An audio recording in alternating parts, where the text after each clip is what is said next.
क्यों ली भगवान शिव ने श्री राम की परीक्षा।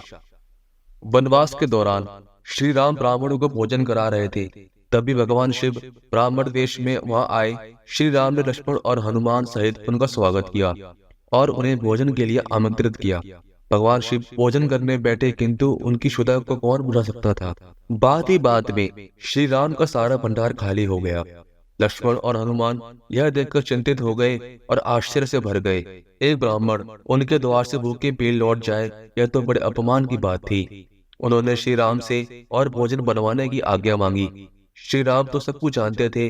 उन्होंने मुस्कुराते हुए लक्ष्मण से देवी सीता को बुलाने के लिए कहा।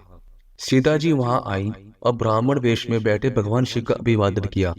श्री राम ने मुस्कुराते हुए सीता जी को सारी बातें बताई और उन्हें इस परिस्थिति का समाधान करने को कहा। सीता जी अब स्वयं महादेव को भोजन कराने लगी। उनके हाथ का पहला ग्रास खाते ही भगवान शिव संतुष्ट हो गए।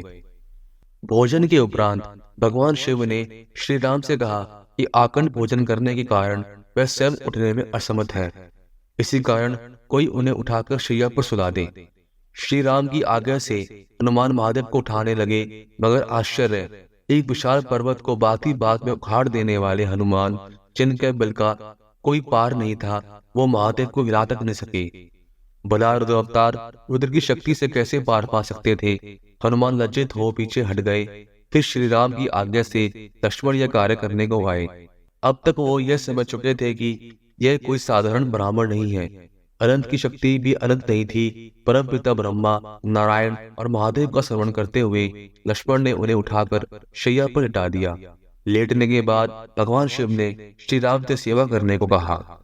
स्वयं श्री राम लक्ष्मण और हनुमान के साथ भगवान शिव की पाद सेवा करने लगे। देवी सीता ने महादेव को पीने के लिए जल दिया।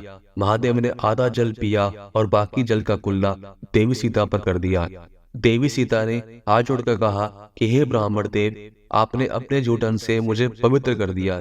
ऐसा सौभाग्य तो बिरलों को प्राप्त होता है। यह कहते हुए देवी सीता उनके चरण स्पर्श करने बढ़ी।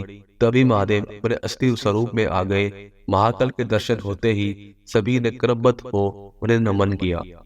भगवान शिव ने श्री राम को अपने हृदय से लगाते हुए कहा कि आप सभी मेरी परीक्षा में उत्तीर्ण हुए। ऐसे कई अवसर थे जब किसी भी मनुष्य को क्रोध आ सकता था, किंतु आपने अपना स्वयं नहीं खोया। इसी कारण संसार आपको मर्यादा पुरुषोत्तम कहता है। उन्होंने श्री राम को वरदान मांगने को कहा, किंतु श्री राम ने हाथ जोड़कर कहा कि आपके आशीर्वाद से मेरे पास सब कुछ है।